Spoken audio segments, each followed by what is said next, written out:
Olá, meus amigos do canal Critica Brasil, sejam todos bem-vindos. Gente, mais um vazamento de conversas entre Moro, Deltan Dallagnol e procuradores da Lava Jato, que mostram a imparcialidade dos procuradores, a intromissão de Moro em todos os aspectos da Operação Lava Jato, principalmente naquela que se refere ao ex-presidente Lula. Mas não era só isso. O Moro também indicava provas, não é, contra réus.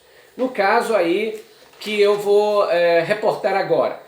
Moro dá orientação e denúncia de um réu. O réu era Zvi Skornik, que tinha contratos com a Petrobras. Ele diz: Laura, no caso de Zvi, Moro disse que tem um depósito a favor do Musa. E se for lapso que não foi incluído, ele disse que vai receber amanhã e dá tempo. Só é bom avisar ele. Aí a procuradora diz: vou ver. No dia seguinte, lá estava o depósito de 80 mil feito por Skornik, a Musa, ex-gerente da Petrobras, e Moro aceitou prontamente a denúncia e mencionou, o documento em sua decisão. Ou seja, o próprio Moro indicava para os procuradores dizendo: olha, vocês esqueceram disso aqui. Ah, não existe um depósito tal. Olha, coloquem isso ali, contra o réu. E favorecendo a Lava Jato e a acusação, exatamente usurpando a competência da Procuradoria, orientando todo mundo. Gente, não é só isso. A revista Veja publicou novas conversas vazadas do ministro Sérgio Moro, que era juiz na época, e Deltan Dallagnol. Também mencionou o Faustão na conversa, em que o Fausto Silva ele dá dicas para o Moro dizendo o seguinte: olha, fala para os procuradores que eles precisam...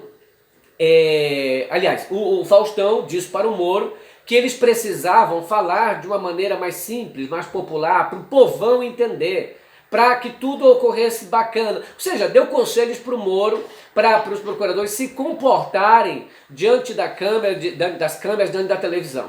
O Moro reporta isso ao Dallagnol, dizendo que era preciso, falar a linguagem do povo para se comunicar melhor, para que todo mundo entendesse. Agora, o mais louvável disso aqui é que a revista Veja procurou o Faustão e o Faustão confirmou sim o encontro com o Moro e confirmou o teor da conversa que teve com ele, autenticando assim o vazamento que está sendo aí posto pela revista Veja, pelo Folha de São Paulo e o Intercept Brasil através de Glenn Greenwald. Então nós percebemos aqui, gente, que o próprio Faustão, ele confirma que conversou sim com o Moro e confirma o teor da conversa, publicada pela revista Veja através da parceria que fez com o do Intercept Brasil. Então nós vemos aqui mais um caso de confirmação da verdade, e o Moro tentando se explicar. Na verdade, o que o Moro fez na Câmara, na CCJ, foi tentar se explicar, tentar dizer que não tem nada a ver com isto ou com aquilo, e tenta de todas as maneiras dizer que aquilo é normal. Isso não é normal. Você é um juiz. De um juiz espera-se imparcialidade do caso, distância, você vai analisar os prós e os contras. Se você fazia isso por trás, logo a sua sentença e tudo que você conduziu é inválido, tem que ser anulado. Outra coisa, gente, é que mostra o seguinte: Moro era contra a delação de Cunha. Cunha tinha alguma coisa a falar, mas Moro era contra. Ele disse: espero que não procedam isso. Aí o Dallagnol responde: só rumores, não procedem. Aí ele dá a entender o seguinte sobre a conversa: Moro não queria... Lembra que nós falamos que o Moro não ia aceitar a delação? Aqui nesse canal nós falamos isso. Nós não tínhamos prova, tínhamos convicção. Agora está aí a prova. Aquilo que nós já dizíamos de Sérgio Moro está se confirmando. E ele mudava as datas das operações. Tem aí, por exemplo, o Igor falando o seguinte: olha, o Russo é o Moro, sugeriu a operação Professor para a semana do dia 20. Deixa eu ler aqui essa mensagem para vocês entenderem melhor como é que Moro manipulava essa questão. Séria. Olha lá o que diz Moro. Diz assim, orientação de denúncia réu, deixa eu ler aqui. Contra a delação de Cunha, espero que não procedam, diz Sérgio Moro. Dela não responde, só rumores, não procedem. Cá entre nós, a primeira reunião com o advogado para receber anexos acontecerá na próxima terça. Estaremos presentes e acompanharemos tudo. Sempre que quiser, vou te colocando a par. Sempre que quiser, vou te colocando a par, te informando de tudo que está acontecendo aqui por trás. O Moro informava ele informava o Moro, os dois se combinavam, a sentença já estava preparada. O Moro responde, agradeço se me manter informado. Sou contra, como sabe, contra a delação de Cunha. Ou seja, e o Moro dizendo que não tinha nada a ver. Após a publicação da reportagem, a assessoria de Moro informou que eventual colaboração de Eduardo Cunha por envolver suposto pagamento à autoridade do fundo privilegiado jamais tramitou na 13ª Vara de Curitiba ou esteve sob a responsabilidade do ministro. As mensagens dizem o contrário, que você interferiu sim, que você dava palpite sim. Eu quero, quando sair a conversa de Moro, que eu tenho certeza que tem com Gebra Neto, ou alguma coisa assim, porque ele não quis quebrar o sigilo telefônico e telemático dele, é porque existe. Quem não deve, não teme. E ainda ele omitiu casos que levariam de volta o caso para o Supremo Tribunal Federal. Olha, gente, data das operações. De acordo com a revista Veja, Moro interferiu nas datas em que operações seriam feitas. No diálogo no dia 7 de julho de 2015, um membro da Força Tarefa do Ministério Público que a Veja identifica como procurador Carlos Fernando dos Santos, diz ao delegado de Polícia Federal Igor Romário, aquele Igor Romário de Paula, lembra que o Critica Brasil já havia dito, Igor Romário de Paula, aquele que detestava Lula e Dilma e chamou ele de anta? Pois é. O Igor diz, o russo sugeriu operação do professor para a semana do dia 20. Igor responde, opa, beleza, vou começar a organizar. Segundo a publicação, o professor era o almirante Otton Luiz Pinheiro da Silva, que presidiu a Eletronuclear.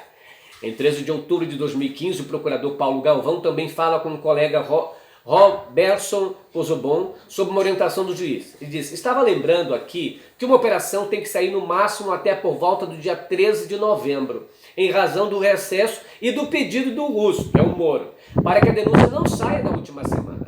Aí o Pozobon responde, concordo, PG, uma grande operação por volta dessa data seria ideal, bombástica, para mídia. Ainda é próximo da proclamação da República, risos, né? Entendeu? Se tratava a coisa como chacota, como patifaria mesmo. Olha lá, ahá, uhu, o faquinha é nosso, ahá, uhu, o faquinha é nosso.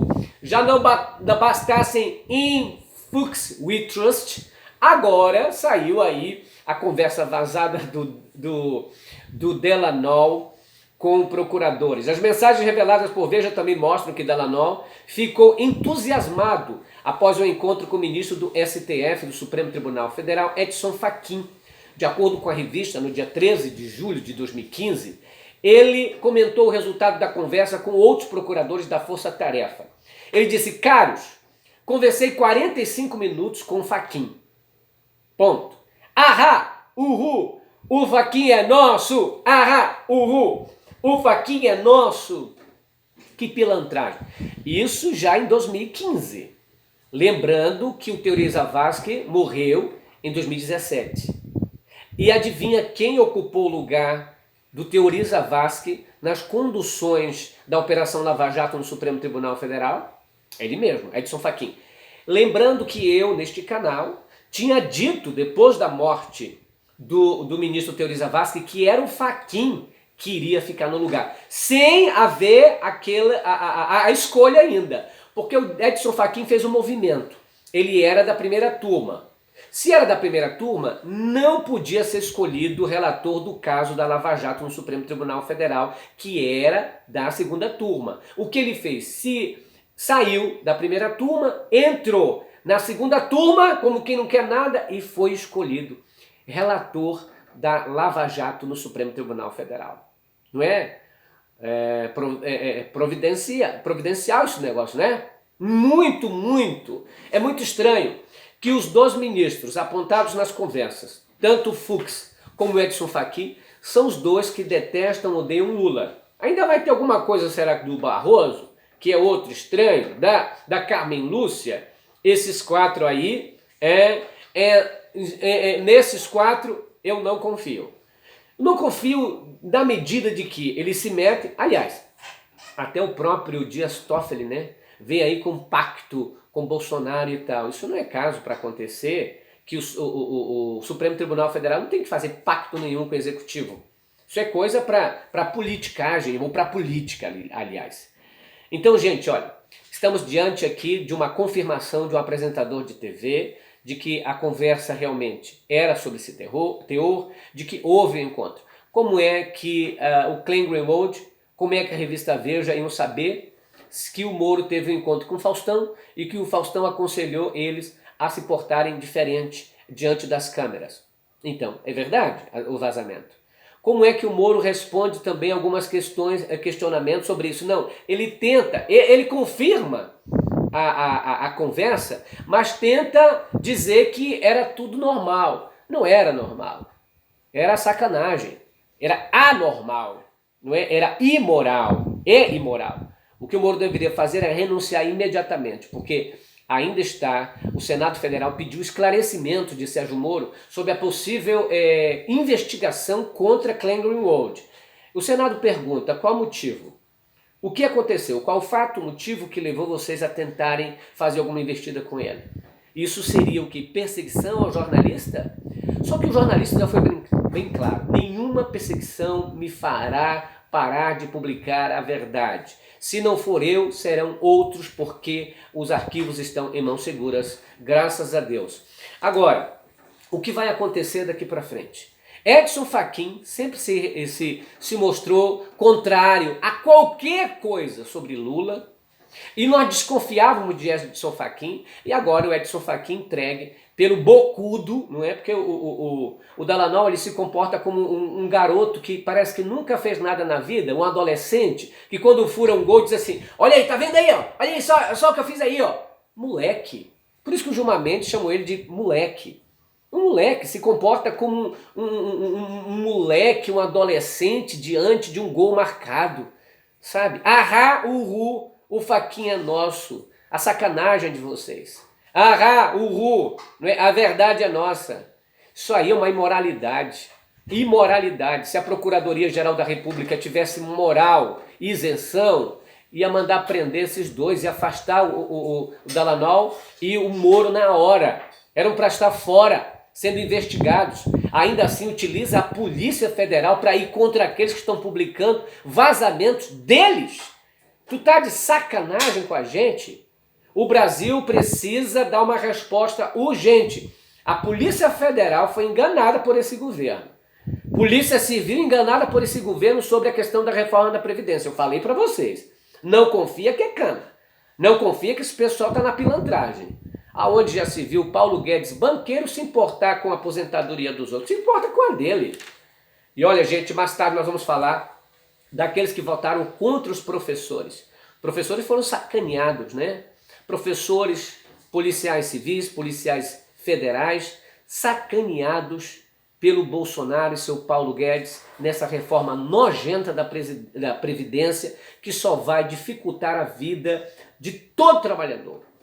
Daqui a uns 10, 20 anos nós vamos estar vivendo num país de velhos miseráveis. Isso tudo porque você não enxerga adiante. Você acha que é isso aqui e agora. O que esse governo está fazendo vai retumbar pela história do Brasil futura. E é esse o grande problema. Não é dizer, ai, a gente vota no Bolsonaro. Se não der certo a gente tira. Tira como? Depois do estrago ter sido feito?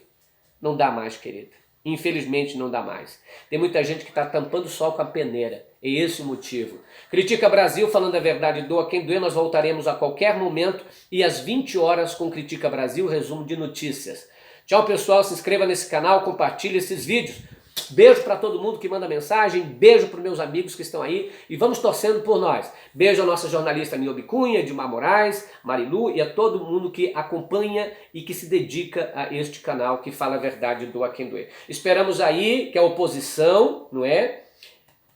Faça logo a CPI contra esse Sérgio Moro, que isso aí está querendo, está usando a Polícia Federal, as instituições brasileiras para tentar se safar. Se fosse lá nos Estados Unidos que ele ovacionam todos, isso daí já estava na cadeia e talvez pegasse aquela prisão que o Heleno tanto queria, né? Perpétua. Tchau, pessoal.